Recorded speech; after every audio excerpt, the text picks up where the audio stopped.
हाय दोस्तों, नमस्कार। मेरे चैनल पे आप लोगों का एक बार फिर बहुत स्वागत है।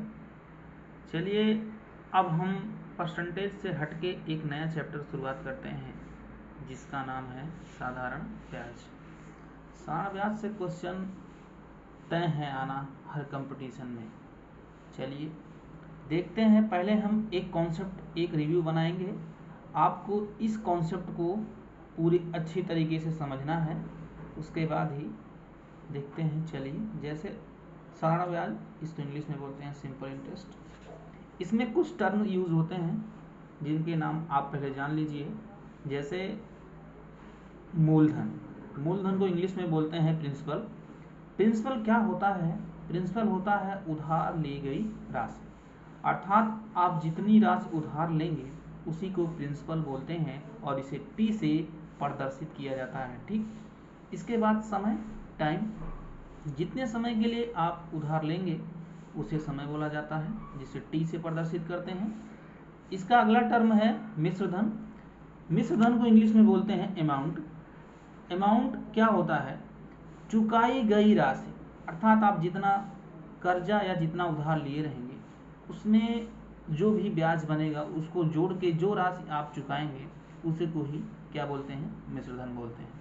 जैसे हमने एग्जाम्पल लिया है, मान लो कि आपने 5,000 उधार लिया और समय 2 साल के लिए। जैसे 2 साल के लिए आपने 5,000 उधार लिया और मान लो कि आपको ब्याज 2,000 देना है, तो हम पूछ लें मिश्र धन कितना जमा करोगे।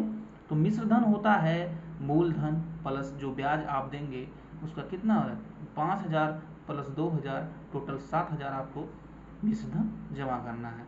तो यहाँ से निकल के आता है amount, principal, simple interest. Amount क्या होता है? मूलधन प्लस सिंपल इंटरेस्ट। और यहाँ से जब अगर आपको मान लीजिए प्रिंसिपल निकालना है तो अमाउंट में से आप सिंपल इंटरेस्ट घटा देंगे तो प्रिंसिपल निकल जाएगा। और मान लीजिए आपको साधारण ब्याज निकालना है तो साधारण ब्याज अमाउंट में से आप मूलधन घटा देंगे तो आपका क्या निकल के आएगा? साधारण ब्याज। ठीक, समझ गए होंगे। नेक्स्ट आगे बढ़ते हैं। अब कुछ बेसिक बात करते हैं, जैसे ब्याज की दर, रेट ऑफ इंटरेस्ट। ब्याज की दर क्या होता है? चलिए इसको समझते हैं। आप सिंपल एक लाइन में जानिए कि 100 रुपये पर 1 साल का जो ब्याज मिलता है, 100 रुपये पर 1 साल में जो ब्याज मिलता है वही दर होता है। फिर से समझिए, 100 रुपये पर 1 साल का जो ब्याज होता है वही दर होता है। जैसे हमने कहा कि R% दर है, R% को जब तोड़ेंगे तो R/100 बनेगा। इसका मतलब अगर मूलधन 100 है, 100 रुपये पर R रुपये जो ब्याज है, यही क्या है? यही दर है।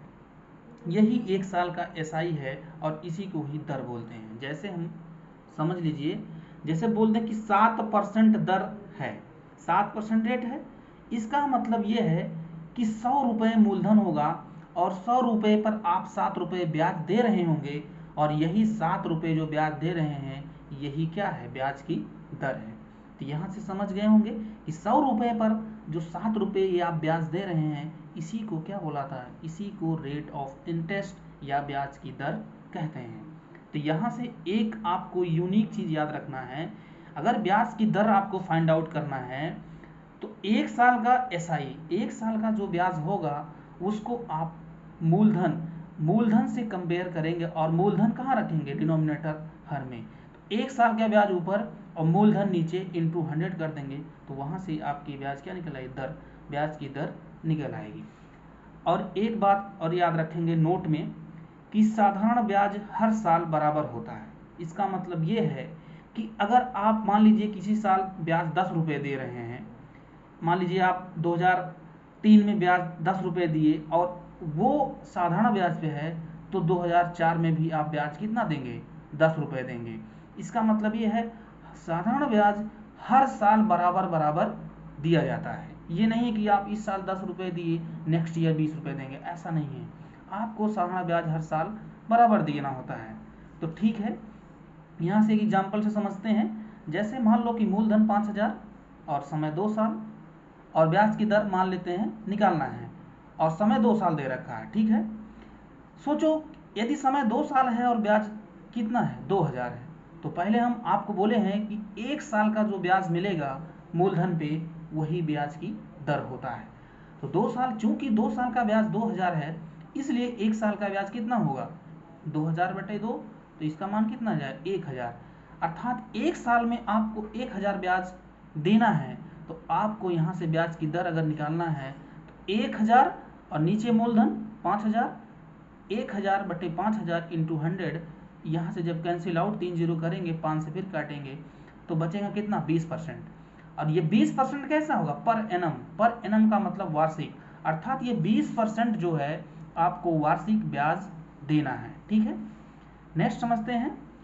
यदि ब्याज की दर 8% वार्षिक है, तब 100 रुपए पर 1 साल का ब्याज आप 8 रुपए देंगे, तो 1 रुपए में 1 साल का ब्याज कितना होगा 8/100 होगा।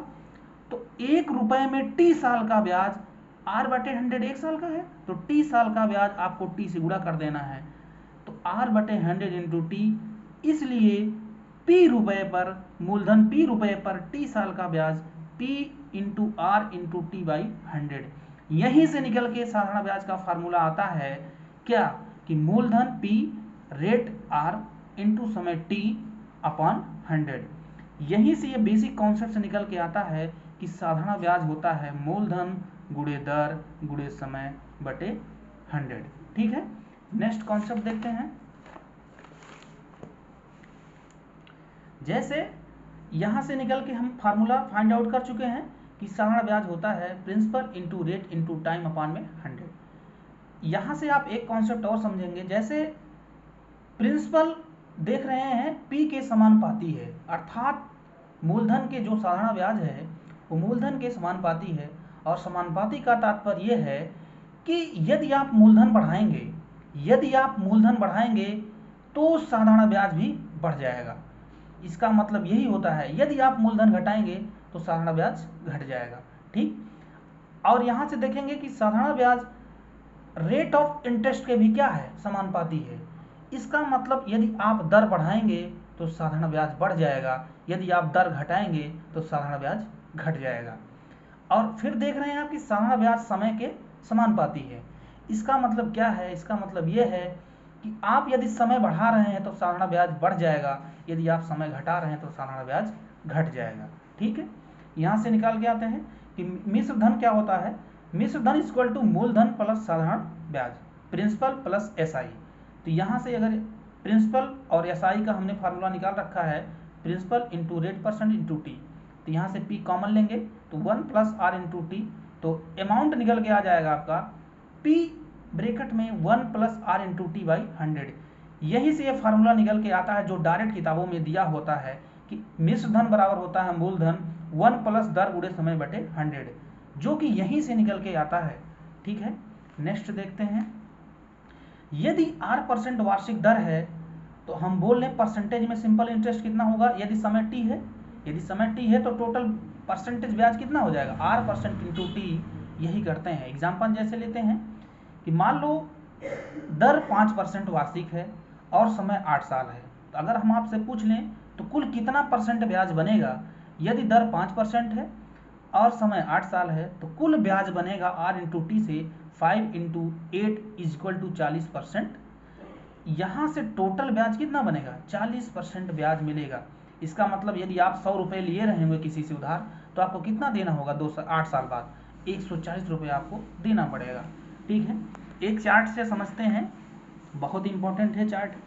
देखिए दुनिया का कोई भी मूलधन होगा अपने आप में 100% होगा, उसी से कंपेयर करके हम ये चार्ट बनाए हैं। आपको अगर इस समझ लेते हैं तो बहुत ही अच्छा है। जैसे मूलधन मान लीजिए 100% रहा होगा कोई भी मूलधन, और रेट 9% पर एनम है, मतलब दर वार्षिक है 9%, और समय मान लेते हैं 5 साल है। तो हम आपसे पूछ लें कुल कितना ब्याज परसेंट बनेगा, तो 9 इंटू 5 45, 45% ब्याज बनेगा। कितना 9% वार्षिक दर से 5 साल का, तो 45% ब्याज बन जाएगा। अगर मूलधन 100% रहा होगा 45% ब्याज बनेगा, तो मिश्रधन कितना होगा, मूलधन तो 100% रहा होगा और मिश्रधन होता है मूलधन प्लस साधारण ब्याज। तो आप 100% में ये ब्याज परसेंट जोड़ देंगे 145% आपको टोटल मिश्रधन हो जाएगा। ठीक है, ऐसे दूसरा मान लेते हैं मूलधन 100% रहा होगा और रेट पर एनम 8% है, समय 3 साल है, तो हम बोल लें कुल ब्याज परसेंट कितना होगा 8 इंटू 3 टोटल 24% ब्याज देना होगा, तो मिश्र धन कितना हो जाएगा, मूलधन 100% रहा होगा और 24% ऐड कर देंगे तो मिश्र धन कितना हो जाएगा, 124% हो जाएगा। चलिए मान लीजिए यदि रेट ऑफ इंटरेस्ट मिक्स दे दिया, मिक्स का मतलब सही में दे दिया, जैसे 16 सही 2/3%। अगर हम आपसे बोल दें कि मान लीजिए कोई धन रहा हो और रेट ऑफ इंटरेस्ट 16 सही 2/3% है, समय 2 साल है, तो बताइए कुल मिश्र धन कितना होगा। यहाँ से समझेंगे यदि मिश्र प्रतिशत हो तो पहले आप उसको भिन्न में बदलेंगे। देखो डेटा के अनुसार आपको चलना है, जैसे यदि परसेंटेज इजी हो, रेट ऑफ इंटरेस्ट इजी हो तो आपको 100 मान के सवाल क्वेश्चन हल कर लेने हैं। यदि परसेंटेज मिक्स हो तो पहले आपको उसको भिन्न में बदलना होगा। जैसे 16 सही 2/3% दे रखा है, इसको भिन्न में बदलेंगे आप तो 50 अपॉन 16 3 48 2 50/3 इंटू 100, इसको कैंसिल आउट करेंगे, 50 से 2 1/6